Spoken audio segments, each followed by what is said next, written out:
whatever you want to say about Nick Fuentes, he's crossed those red lines many times without much fear, and that's given him a great deal of credibility among increasingly large numbers of people.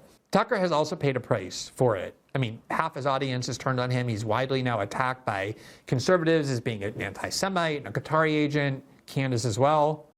So Glenn Greenwald recently weighed into the vicious battle between Tucker Carlson and Candace Owens on one side and Nick Fuentes on the other in issues related to Israel, the personal insults exchanged between the two, and I wanted to see if Glenn thinks that this is substantive, is this a distraction, and what's the crux of it? Why are we getting this shoved in our faces? Is it something that we need to pay attention to? And I've already responded to Ian Carroll's take on this, so let's get Glenn's. He often has very great and astute observations about what's taking place in terms of political trends on both the left and the right. So please like this video and subscribe to the channel, and let's check it out. There was almost nobody on the right willing to talk this way about Israel. You had Pat Buchanan, who did it for a long time, going back, to the 80s, and he was viciously smeared as an anti-Semite. You had Ron Paul, who did it, same thing. You raised Ron Paul, you raised Pat Buchanan, anti-Semites, because they were talking this way. But it was very rare, very few and far between. And then you had Trump kind of come in and create this space, and Nick Fuentes started really, looking into it. And he described on Candace's show, and he's described before, how he, and I'm going into this not because of the personalities, but because I think they raise very broader issues about how all of this has evolved. Not just for them, but for the broader discourse. And he started off, in conservative politics. He at first, was thinking Israel is our greatest ally. We have to support them. All the standard Republican and conservative views that have dominated both Republican and Democratic party politics for decades. But then the more he started looking, the more he started questioning it. And the more he started questioning it, the more he started becoming vocal about it. And the more he became vocal about it, the more he became shunned inside the conservative media world that he obviously had a very bright future in. And rather than shutting up, as he was told to do, knowing that that might be better for his career, he couldn't. He just doesn't have that personality type. Yeah, first of all, Glenn is right. Historically, it is on the right, people that are few and far between when it comes to opposing Israel and the Israel lobby. He named Ron Paul and he named Pat Buchanan. Those are two very great influences of mine, by the way. But also on the left, you had people like, Jim Traficant and Dennis Kucinich, people that were on the distant left voicing this for a long time. And historically, that was true, too. You had Noam Chomsky and Norm Finkelstein and others talking about this for a very long time. Mearsheimer and Stephen Walt writing their famous book on the subject in 2007.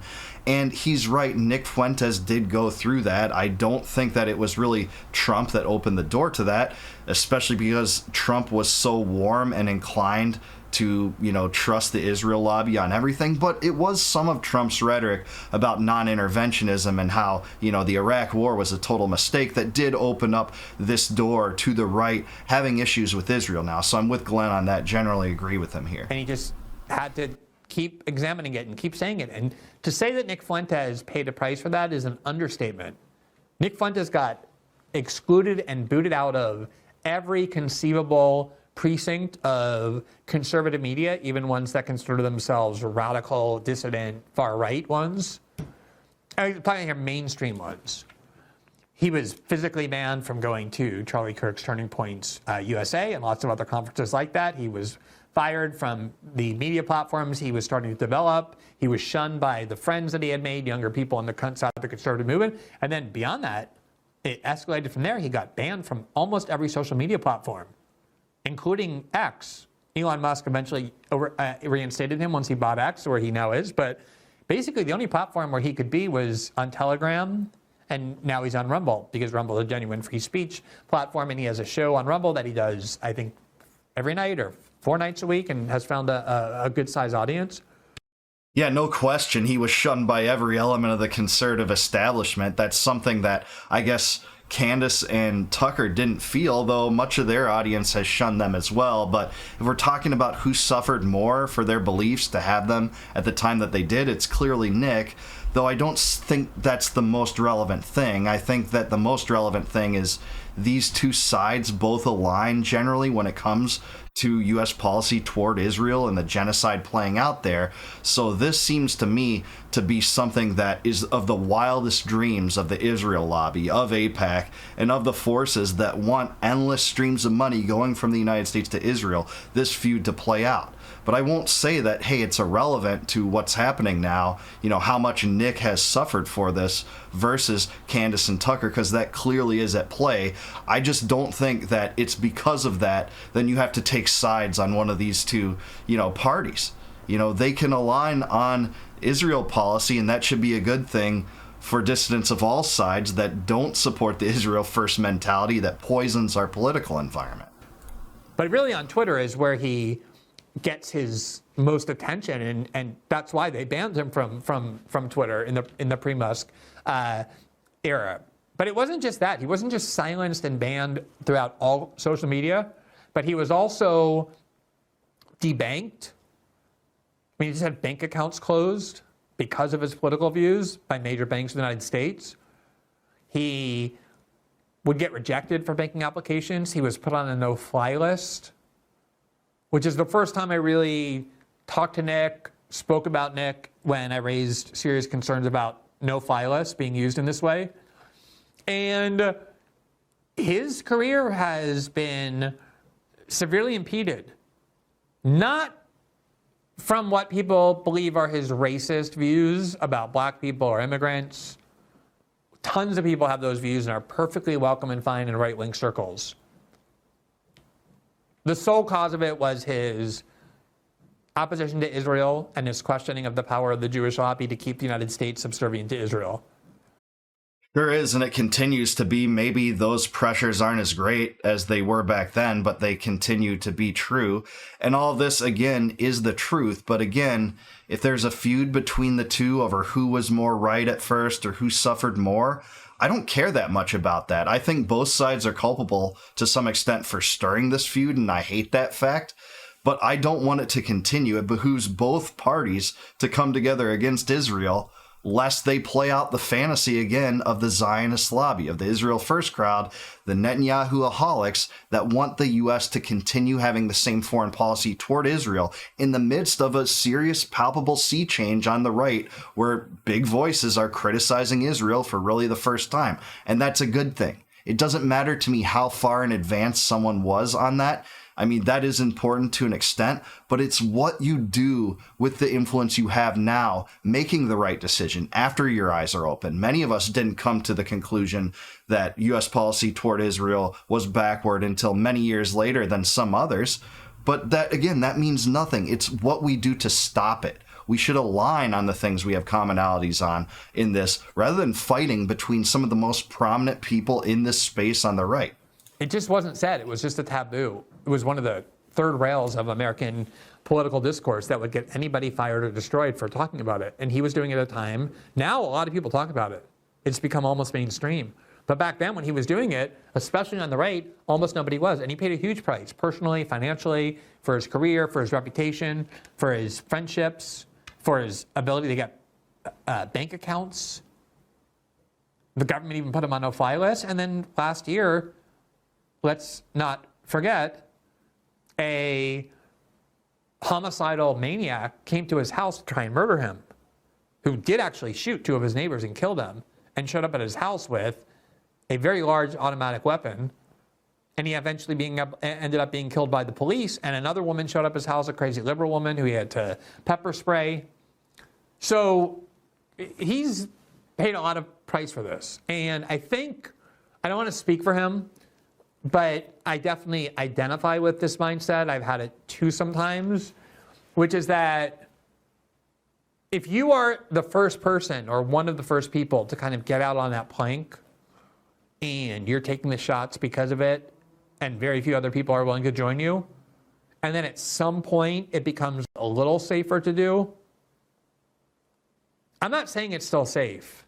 Tucker has also paid a price for it. I mean, half his audience has turned on him. He's widely now attacked by conservatives as being an anti-Semite, a Qatari agent, Candace as well. So it's not cost-free at all. And Tucker didn't have to do it. He could have just ignored it.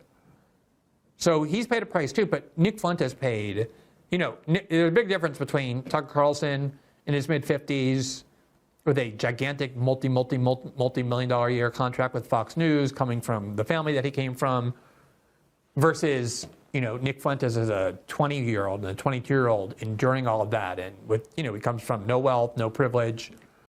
Yeah, absolutely true. There is a propensity among libertarians to have this. I think it's kind of inescapable to embrace this to some extent when it comes to human nature. If you were ahead of the curve on some major issue where eventually many people woke up, years down the line about the immorality of a certain thing that you were out in front of, there's this impulse to gatekeep, like I'm more pure, more serious, or more dedicated than you, when I think that's kind of a poisonous mentality most of the time. I'm not saying it's irrelevant. I love and revere Ron Paul for being so right about the war on terror and the DHS and the Patriot Act and endless wars and the central bank far, far before, many years in advance, before many of his compatriots. But at the same time, Ron Paul always welcomed those people with open arms that came into the fold later and said, hey, thanks for being on board. You're part of the remnant now. You're part of the Ron Paul revolution. That's the kind of mentality we need, not feuds like this that divide the right on the issue of Israel amongst the dissidents of Israel. It's so clear to me that the regime wants the people that are critics on the right of Israel to have this feud, to distract us from the real issues going on, such that there can't be palpable political changes and cultural changes that might eventually manifest in a policy that isn't as Israel first as it is now. And I think the idea is Nick feels like he was out on that plank, taking all these, arrows and punishments, and then in part, I do think that he helped open the space on the right to start talking more about Israel in a more honest way. And it is true that Tucker and Candace, for the most part, hadn't really ever talked about it until after October 7th, when, as Nick says, it almost became inevitable. They could have both ignored it. They could have both, just spouted a few light lip service to it. But both of them made it very central to their cause, which they didn't have to do. It was not in their interest to do as well. But they did do it. But I think he feels like, I'm the one who actually paid the price for this. I was the one who was doing this earlier than the two of you come and now start doing it when it's a little bit safer and also you're more protected because of your platform and standing and wealth. And you want to basically throw me in the garbage, like declare me off limits, like be the gatekeeper that says you can go up to this point where Candace and I are, or where Tucker and Candace are, but you can't go to Nick Fuentes. He's way too hateful or radical or dangerous or whatever. Yeah, I mean, no doubt. Part of me just thinks that there was wrong done on the side of Tucker to say, he's some gay kid in the basement. That there's no, definitive evidence that he is a homosexual. And to say that was a pretty low blow. Tucker did acknowledge that he's a genius talent when it comes to broadcasting. I think very few people deny that. He's very good at conveying his thoughts, very persuasive, a great orator that, runs a podcast extremely well and effectively. No one denies that, but taking a pot shot at him personally was a bad thing.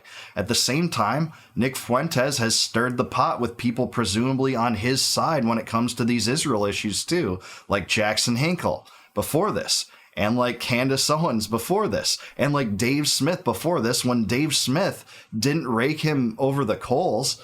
Dave Smith actually had him on his podcast years and years ago when he wasn't as much of a household name, of course, and generally agrees with him when it comes to the issue of U.S. policy toward Israel. All those people got dragged by Fuentes even before this. So I think there is a propensity among Fuentes, maybe driven by the phenomenon Glenn is talking about, to drag people that weren't as pure or ahead of the curve on this than him, when I really think that he should see the value in welcoming these people into the fold, especially the number one podcaster on the independent media in the right in the form of Tucker Carlson, and maybe one of the top 5 in the form of Candace Owens on it. It should be a brotherhood, a single issue coalition designed to undermine Israeli influence in the U.S. government and U.S. policy toward Israel. But instead, I think both parties are culpable for stirring this pot a little bit, and it's to the mass humiliation of us that do want to see these things solved for a better future, for more peace,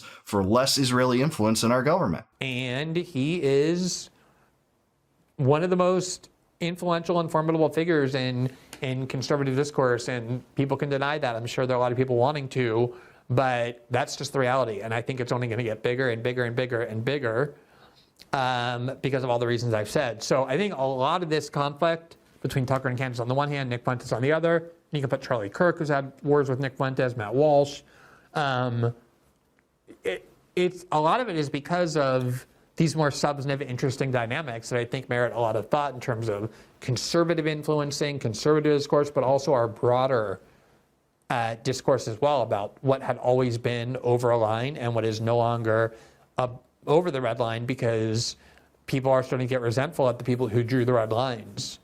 And you have more credibility if you're over that red line than if you're too scared to cross it. And whatever you want to say about Nick Fuentes, he's crossed those red lines many times without much fear, and that's given him a great deal of credibility among increasingly large numbers of people. Yeah, that's totally true about Nick Fuentes. I don't think anyone can deny that. He has had significant influence, especially when the issue of Israel and the genocide they're committing and the foreign policy that the U.S. gets enthralled into when it came to Iran and other things.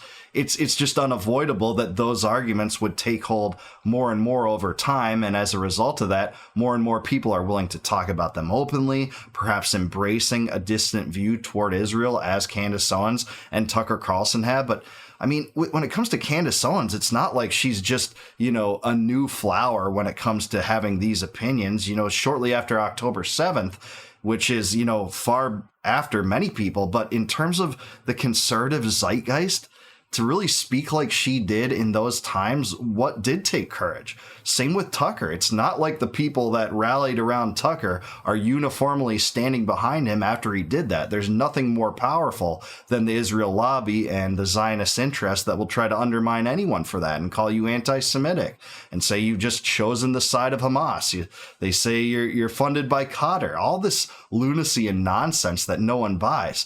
Yes, I know there were dissidents on the left and right, including Fuentes, more ahead of the curve. But this isn't about the oppression Olympics.